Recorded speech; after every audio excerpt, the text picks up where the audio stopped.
İnsan birini sevdi mi her şeyiyle sever.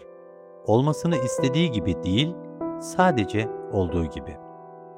Türk Edebiyatı'nın en şen şakrak, en inatçı ama en duygusal kahramanıyla tanışmaya hazır mısınız sevgili dostlar? Reşat Nuri Güntekin'in Çalı Kuşu romanı sadece bir aşk hikayesi değildir. Bu, bir genç kızın kırılan kalbini Anadolu'nun bağrında bir idealizme dönüştürme destanıdır. İstanbul'un köşklerinden Anadolu'nun en ücra, en fakir köylerine uzanan bu yolculuk aslında bir milletin de uyanış dönemine ayna tutar.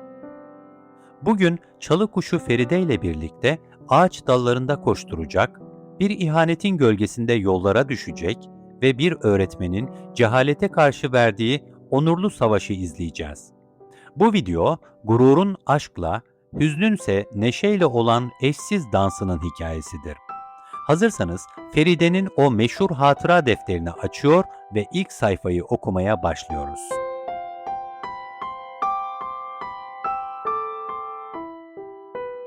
Kahramanımız Feride bir subayın kızıdır. Küçük yaşta annesini ve babasını kaybettiği için teyzesinin yanında İstanbul'un seçkin köşklerinde büyür. Fransız okulunda okuyan Feride, ağaçlara tırmanması, yerinde duramaması ve haşarılığı yüzünden çalı kuşu lakabını alır. Feride hayatı hafife alan, sürekli şakalar yapan ama aslında içindeki o derin yalnızlığı bu neşesiyle örten bir çocuktur. Feride'nin çocukluğu kuzeni Kamran ile didişerek geçer. Kamran yakışıklı, eğitimli ve biraz da züppe bir gençtir. Feride ona her ne kadar sarı çiçek diye takılsa da kalbinin derinliklerinde ona karşı büyük bir sevgi beslemektedir. Bu didişmeler zamanla büyük bir aşka dönüşür ve ikili nişanlanır. Feride için hayat pembe bir rüya gibidir. Ta ki o düğün gününden bir gece öncesine kadar.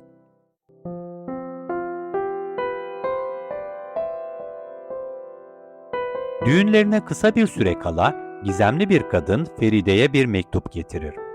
Mektup, Kamran'ın Avrupa'dayken başka bir kadınla yani Münevver'le olan ilişkisini kanıtlamaktadır.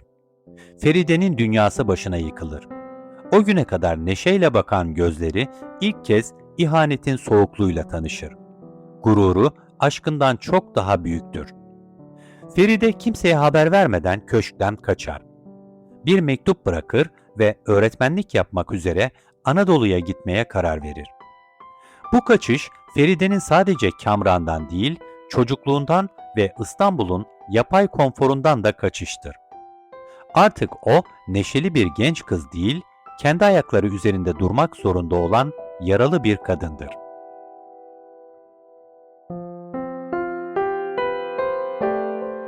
Feride, marif nezaretine başvurur ve öğretmen olarak atanır. İlk durağı Zeyniler köyüdür. Burası fakirliğin, cehaletin ve bağnazlığın hüküm sürdüğü bir yerdir. İstanbul'un zarif çalı kuşu artık çamurlu yollarda yürümekte, soğuk sınıflarda ders vermektedir. Feride burada idealist bir öğretmen kimliğine bürünür. Köylüler önce bu İstanbullu hanımefendiye şüpheyle bakarlar.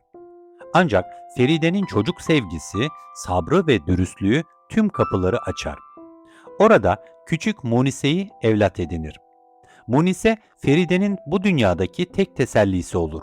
Ancak hayat Anadolu'da çok serttir. Salgın hastalıklar, yoksulluk ve dedikodular Feride'nin peşini bırakmaz. Gülbe şeker diye anılan güzelliği, gittiği her yerde başına bela olur. Herkes bu güzel ve yalnız kadını birilerine yakıştırmaya, onun hakkında konuşmaya başlar.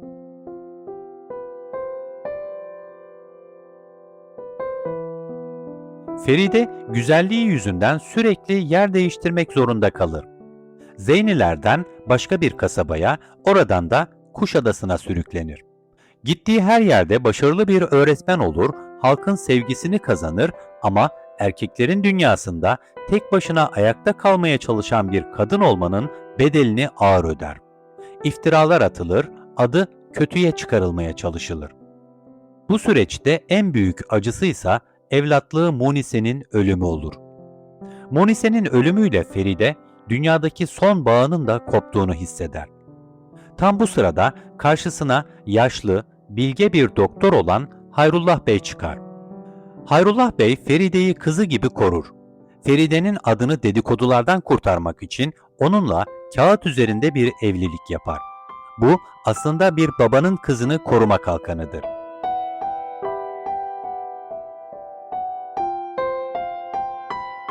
Hayrullah Bey ölmeden önce Feride'nin hala Kamran'ı sevdiğini anlamıştır. Bir paket hazırlar ve Feride'ye kendisi öldükten sonra bu paketi teyzesinin evine İstanbul'a götürmesini vasiyet eder.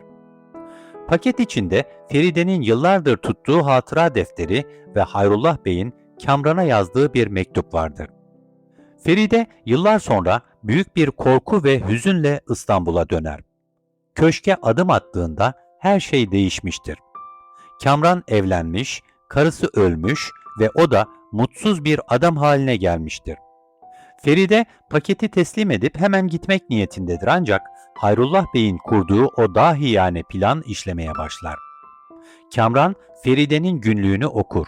Anadolu'da çektiği acıları, kendisine duyduğu o hiç bitmeyen aşkı ve uğradığı iftiraları kelime kelime öğrenir.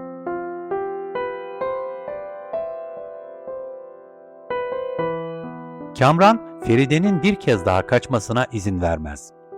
Feride gitmek için faytona bindiğinde Kamran onu durdurur. Yılların ayrılığı, gururu ve acıları o an tek bir bakışla eriyip gider. Çalı kuşu artık yorgundur ve ait olduğu yere, sevdiği adamın yanına dönmeye hazırdır. Ama artık o eski, saf Feride değildir. O artık hayatın sillesini yemiş ama onurunu korumuş, Anadolu'yu tanımış, olgunlaşmış bir kadındır.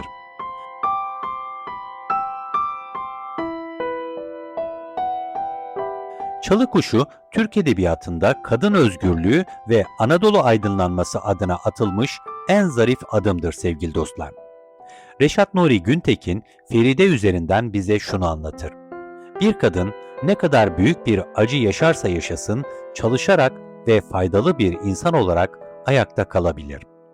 Feride bizim hem neşemiz hem hüzünlü yanımızdır. Onun Anadolu'nun mahrumiyet içindeki köylerinde çocukların başını okşaması aslında Cumhuriyet'in de müjdecisidir. Biz Çalı Kuşu'nu gururu için aşkından vazgeçtiği ama o aşkı her gün bir günlükte yaşattığı için, en umutsuz anında bile gülümsediği için sevdik. Feride'nin hatıra defteri kapansa da onun yaktığı o idealizm ışığı hala Anadolu'nun köylerinde ders anlatan her öğretmenin gözünde parlamaya devam ediyor.